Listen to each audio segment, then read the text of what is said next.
Assalamualaikum warahmatullahi wabarakatuh. Bismillahirrahmanirrahim. Alhamdulillahi rabbil alamin. Alhamdulillahilladzi nazzala 'alaikal kitaba tibyanan likulli syai' wa hudaw wa rahmatan wa busyra lil muslimin.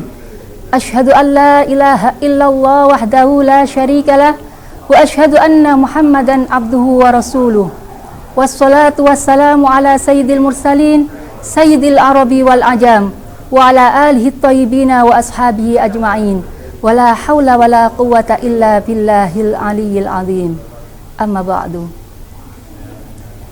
Pemirsa AMTV yang dirahmati Allah Subhanahu wa taala, nikmatnya hidup bersama Al-Qur'an.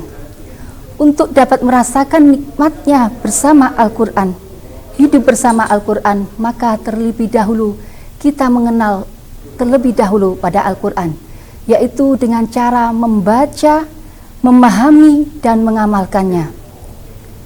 Dan cita-cita hidup manusia adalah bahagia di dunia hingga akhirat.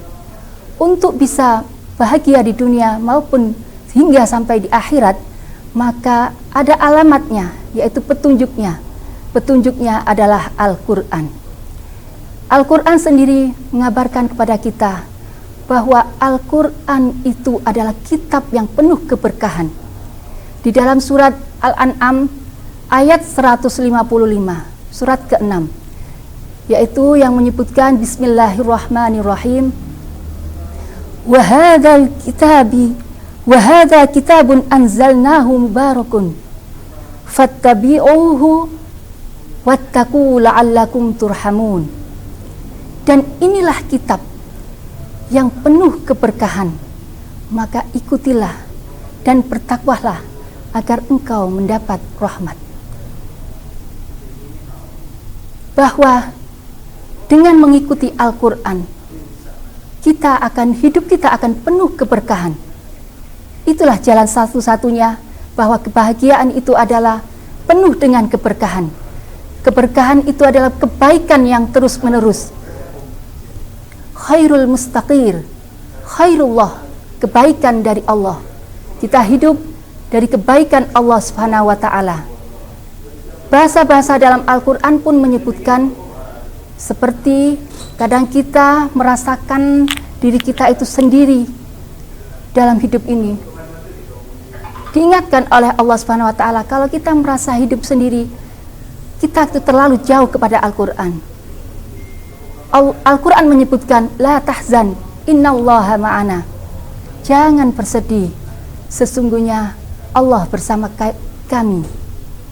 Begitulah Rasul SAW menanyakan kepada sahabatnya dari ayat Al-Qur'an ini, yaitu surat At-Taubah ayat 30, kepada sahabatnya Sayyidina Abu Bakar, jika kita berdua, maka apa pendapatmu?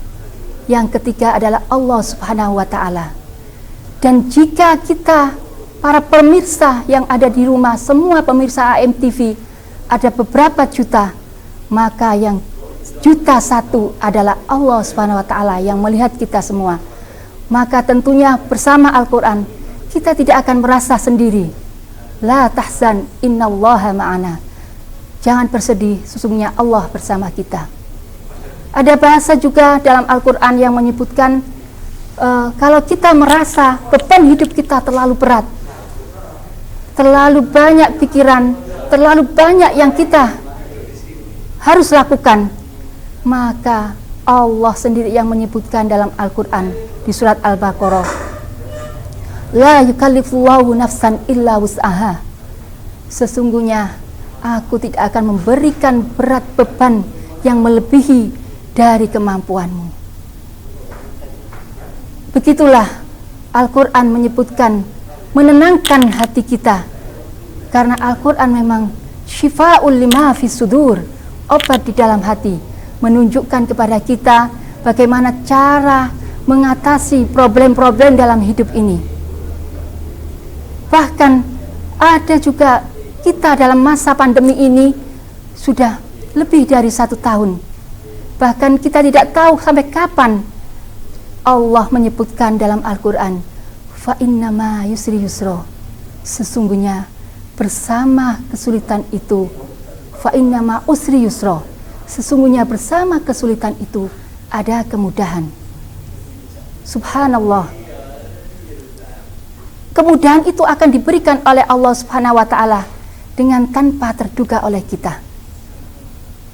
Begitulah, setelah membaca Al-Qur'an, kita juga harus memahami bagaimana memahami Al-Qur'an, memahami isinya. Bagaimana bacaan yang begitu bagusnya, bahasa yang begitu bagusnya, kalau kita tidak bisa memahami. Kita analogkan seperti sebuah handphone yang begitu mahalnya, yang begitu canggihnya, bila dipegang oleh orang yang gaptek, yang tidak bisa mengerti teknologi, yang gagal ilmu pengetahuan, istilah seperti itu, tidak akan bisa memahami bagaimana handphone ini secanggih apapun, tidak akan bisa menggunakannya. Maka dengan memahami Al-Quran, kita akan bisa mengatasi dari mana ini masalah ini akan kita atasi seperti ini. Yang ketiga adalah dengan mengamalkannya, dan mengamalkan Al-Quran ini seperti hadis Rasulullah Sallallahu Alaihi Wasallam yang disampaikan oleh Rasulullah SAW, yaitu khairukum man ta'allama Al-Quran wa 'allamah. Sebaik-baik kamu adalah yang mengajarkan Al-Quran dan mengajarkannya, yang belajar Al-Quran dan mengajarkannya. Dengan mengajarkan Al-Quran, kita bisa memasyarakatkan Al-Quran dan mengal-Qurankan masyarakat.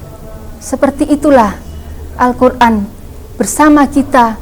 Kita menghadirkan Al-Quran dalam kehidupan kita, selalu mengamalkan bagaimana kita bisa berbuat, bisa menjadikan sesuatu pedoman dalam kehidupan kita adalah Al-Quran itu selalu senantiasa bersama kita. Allahumma arhamna bil Quran. Begitulah doa yang diajarkan oleh Al-Quran. Mudah-mudahan Allah Subhanahu wa taala memberikan rahmat dengan Al-Quran, dengan adanya Al-Quran. Mudah-mudahan Allah Subhanahu wa taala memampukan kita senantiasa bermuayasa, berinteraksi dengan Al-Quran, sehingga kita semua bisa bahagia, bisa menikmati kehidupan ini bersama Al-Quran. Kehidupan terasa indah, menikmati apa-apa yang nikmat untuk dinikmati. Sekian dari saya. Terima kasih atas segala perhatian. Mohon maaf atas segala kekurangan. Wallahul musta'an ala ma tasifun. Wallahul muwafiq ila aqwamit thoriq. Assalamualaikum warahmatullahi wabarakatuh.